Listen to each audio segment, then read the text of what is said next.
नातेपुते इथं भीषण अपघात, दुचाकीस्वार ठार, एअरबॅगमुळे मसवडचा कार चालक बचावला।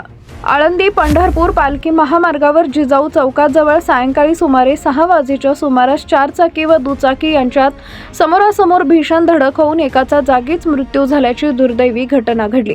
या अपघातात दादासो लक्ष्मण शेंडगे वय वर्ष 50 राहणार राजेगाव तालुका दौंड जिल्हा पुणे यांचा जागीच मृत्यू झाला। ते दुचाकीवरून मोरोचीच्या दिशेने जात होते। मिळालेल्या माहितीनुसार अनिल अरविंद मासाळ राहणार मसवड तालुका मान जिल्हा सातारा हे MH11DS 6437 क्रमांकाच्या चारचाकी वाहनानं फलटणकडून मसवडकडे जात असताना MH42 BT 1391 क्रमांकाच्या दुचाकीवरून येणाऱ्या शेंडगे यांच्या वाहनाशी जिजाऊ चौकाजवळ समोरासमोर जोरदार धडक झाली। धडक इतकी भीषण होते की दुचाकीस्वार शेंडगे यांचा जागीच मृत्यू झाला। अपघातात चारचाकी वाहनाच्या पुढील भागाचा अक्षरशः चुराडा झाला। मात्र गाडीतील एअरबॅग वेळेत उघडल्यामुळे चालक अनिल मासाळ यांचा जीव थोडक्यात बचावला असून त्यांना कोणतीही गंभीर दुखापत झाली नाही। विरुद्ध दिशेने वाहन चालवण्याचा वाढता धोका।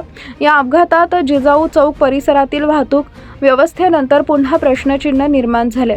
या मार्गावर अनेक वाहन चालक नियम धाब्यावर बसवून विरुद्ध दिशेने वाहन चालवत असल्याचं वारंवार दिसून येत आहे। स्थानिक नागरिकांनी संताप व्यक्त करत सांगितले की या रस्त्याने सातत्याने अपघात होत असून निष्पाप लोकांना जीव गमवावा लागतोय। पोलिसांनी तातडीने कारवाई करत विरुद्ध दिशेने जाणाऱ्यांवर लगाम घालावा अशी मागणी होतीये।